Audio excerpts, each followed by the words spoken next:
Halo, apa kabar? Saatnya Anda menyimak berita Semarang bersama saya, Teatrika Putri. Sejumlah berita menarik akan kami sajikan untuk Anda. Berikut 3 berita utama hari ini. Kecelakaan melibatkan mobil minibus dengan pickup terjadi di Kabupaten Klaten.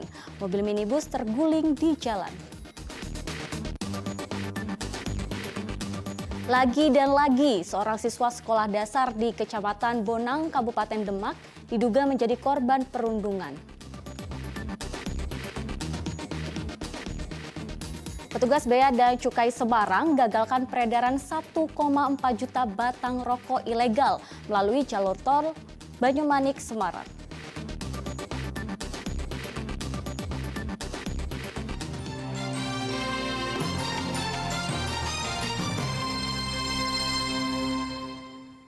Sebuah rumah warga di Kaliangkrik, Kabupaten Magelang terbakar saat ditinggal pemiliknya.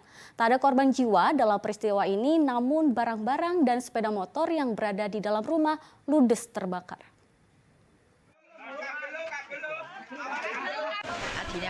Warga Dusun Kaliangkrik, Desa Kaliangkrik 2, Kecamatan Kaliangkrik, Magelang panik saat api membakar sebuah rumah warga pada Senin siang. Agar tak menjalar, warga berupaya memadamkan api yang membakar bagian atap rumah dengan alat seadanya. Hanya hitungan menit kayu penyangga atap rumah tersebut sudah hangus terbakar. Tim pemadam kebakaran yang berada di lokasi kejadian berupaya memadamkan api yang membakar rumah kayu tersebut. Tadi kan lagi jahit, terus tiba-tiba kok mati listriknya, terus saya panggil suami saya disuruh itu ngecek. Ternyata itu udah kebakaran punya anak saya. Sudah seperti itu kejadiannya. Awalnya itu dari korsleting listrik, tapi kita nggak tahu secara pasti karena rumah dalam kondisi kosong, semua bekerja, hanya ada satu orang yang tinggal di rumah sini.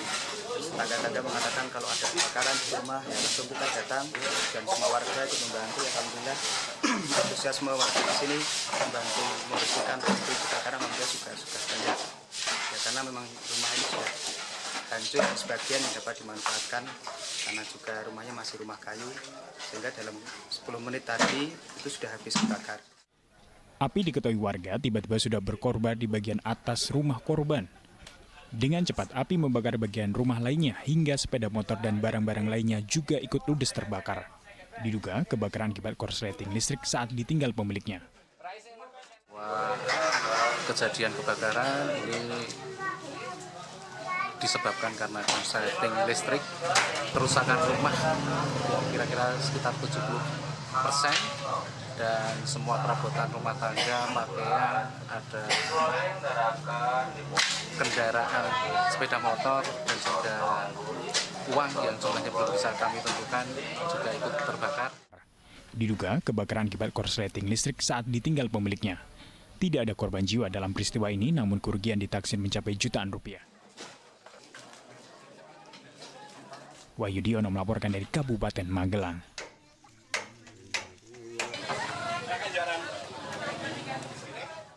Kecelakaan melibatkan antara minibus dengan pickup terjadi di Kabupaten Klaten. Kecelakaan mengakibatkan minibus terguling di jalan. Evakuasi mobil yang terguling berlangsung dramatis dibantu belasan warga.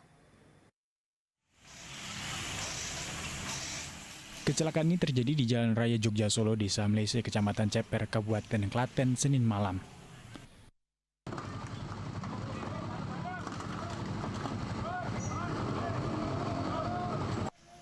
Minibus terguling di jalan raya usai bertabrakan dengan mobil pickup. Evakuasi mobil yang terguling berlangsung dramatis dibantu belasan warga. Kecelakaan berawal saat pickup yang dikemudikan Yongki melaju dari arah Solo menuju Klaten. Sedangkan minibus yang dikemudikan Dedi melaju dari arah Klaten menuju Solo. Sesampainya di lokasi, minibus bermaksud berbelok ke kanan, namun dari arah depan melaju pickup sehingga terjadi kecelakaan. Minibus kemudian terguling. Akibat kecelakaan ini, 3 orang mengalami luka ringan. Tepatnya di Jalan Raya Solo menuju Klaten, tepatnya Jipang 3, Dukuh Ngaran, Desa Mlese, Kecamatan Ceper.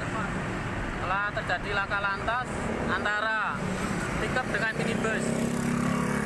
Untuk kronologi, pickup dari arah Solo menuju Klaten, sedangkan minibus dari Klaten menuju Solo bermaksud berbelok kanan menuju Ceper atau Trucuk. Untuk penyebab masih dalam proses penyelidikan dan sampai saat ini dilaporkan bahwa untuk dalam laka ini yang terlibat mengalami luka ringan 3 orang, namun tidak dilakukan perawatan medis. Kondisi pickup mengalami rusak di bagian depan dan minibus rusak di bagian samping. Kasus kecelakaan diselesaikan secara kekeluargaan oleh kedua belah pihak. Krisna Agung melaporkan dari Kabupaten Klaten. Seorang ketua RW di Rejosari, Semarang Timur menjadi korban penjambretan telepon genggamnya tepat di depan rumah. Dua pelaku memanfaatkan kelengahan korban yang tak menyangka kejahatan terjadi di dekat rumahnya. Sama sekali tidak menyangka, inilah yang mungkin yang ada di pikiran Setio Adiwibowo, pria yang menjabat sebagai Ketua RW 12 Kelurahan Rejosari, Kecamatan Semarang Timur, tengah menggunakan telepon genggam saat berada di depan rumahnya. Tiba-tiba, dua pengendara sepeda motor merampas telepon genggam yang dipegangnya. Terlihat korban sempat mengejar pelaku namun gagal. Tetapi korban tidak melaporkan kejadian pada polisi, melainkan memviralkan rekaman pengawas penjambretan yang terjadi. Alasannya demi mengedukasi warganya agar lebih berhati-hati. Sore itu kan saya pulang kerja, terus saya mau nyari kucing saya, Pak. Kucing saya cari sana-sana, nggak ada, terus saya nunggu di sini. Saya duduk di sini sebentar itu, terus langsung kejadian itu di. Tapi enggak ngeh, Pak, kalau... Enggak ngeh, saya biasanya enggak ada masalah sih. Sementara polisi yang telah melihat video penjambretan di depan rumah yang viral mendatangi rumah sang ketua RW. Korban sendiri bernama Pak Wibowo, kebetulan ketua RW, jadi beliau sudah kami datangi ke TKP di rumah beliau, kemudian dari beliau menyampaikan bahwa beliau tidak ada maksud atau tendensi tertentu dalam mengupload video kejadian penjambretan tersebut. Jadi beliau hanya ingin memberikan edukasi atau pemahaman kepada masyarakat agar jangan sampai kejadian tersebut terulang kepada warga masyarakat sekitar. Polisi mengimbau agar warga lebih berhati-hati menggunakan telepon genggam saat berada di luar rumah. Meski tidak ada laporan, polisi tetap melakukan pengusutan dan meningkatkan kegiatan patroli di perkampungan guna mencegah aksi serupa terulang. Agus Hermanto melaporkan dari Kota Semarang. Berita berikutnya, saudara, ini bukan untuk Anda tiru. Seorang pria berumur 50 tahunan tewas mengenaskan usai menabrakkan tubuhnya ke kereta api yang sedang melaju kencang di perlintasan Desa Dampyak, Kabupaten Tegal. Tubuh korban hancur, diduga pelaku sengaja bunuh diri. Entah apa yang ada di pikiran pria yang sengaja menabrakkan diri pada kereta api yang tengah melaju kencang. Peristiwa ini terjadi Selasa siang di perlintasan Desa Dampyak, Kabupaten Tegal. Korban diduga sengaja bunuh diri. Akibatnya tentu saja nyawa pria ini seketika melayang dengan tubuh yang hancur tertabrak badan kereta api. Petugas PT KAI dan tim medis Rumah Sakit Mitra Siaga Tegal mengevakuasi jasad pria yang sudah terlihat sangat mengenaskan. Penjaga paling pintu perlintasan melihat korban berjalan dari arah utara kemudian duduk di pinggir rel. Peringatan penjaga palang pintu tidak digubris sehingga tubuhnya pun dihantam kereta api. Udah ditutup di jalan. Oh, dia jalan. Tahu mau ada kereta dia jalan ke sini. Udah tahu, iya. Tutup di situ. Di tengah rel. Enggak, di kotakan itu. Di kotakan. Iya. Terus pas ada kereta dia langsung loncat. langsung loncat ke keretanya. Iya. Makanya kan kepalanya nggak ada. Itu yang kena kepalanya. Jadi dia sengaja menabrakkan diri gitu. Iya. Tubuh korban hancur, jasad korban dievakuasi ke kamar jenazah Rumah Sakit Mitra Siaga Tegal. Korban yang belakangan diketahui bernama Sopi, warga desa Sidamulya, Kabupaten Tegal, diduga sengaja bunuh diri. Perbuatan bunuh diri tidaklah dibenarkan. Apapun alasannya, sebaiknya berkonsultasi dengan ahli psikologi atau tokoh agama atau orang yang bisa memberi bantuan nasihat. Kuncoro Wijayanto melaporkan dari Kabupaten Tegal. Seorang siswa kelas 5 sekolah dasar di Kecamatan Bonang, Kabupaten Demak diduga menjadi korban perundungan di sekolah. Akibatnya korban harus menggunakan alat bantu selang untuk buang air kecil.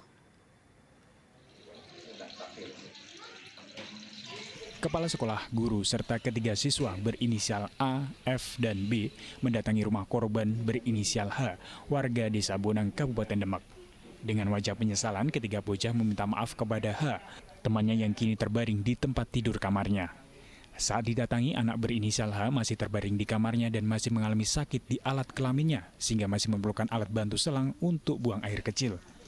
Korban diduga mengalami perundungan karena tidak memberikan contekan sehingga kini harus menggunakan alat bantu selang untuk buang air kecil.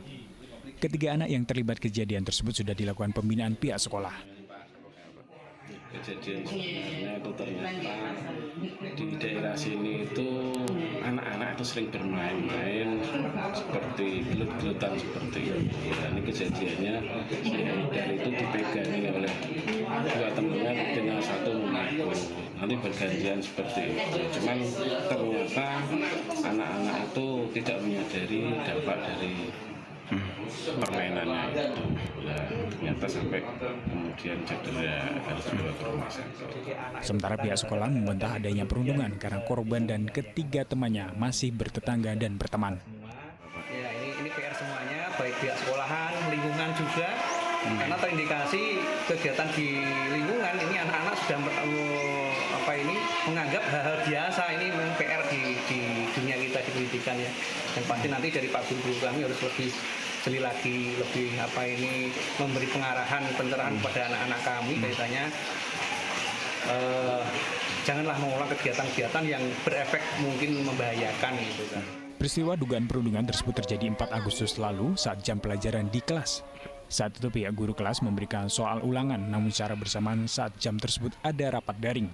Dalam kondisi kelas tanpa pengajar, siswa berinisial H mengaku dipegang oleh 2 orang temannya, sedangkan 1 orang beberapa kali menendang kemaluannya hingga bengkak. Ali Mustafirin melaporkan dari Kabupaten Demak.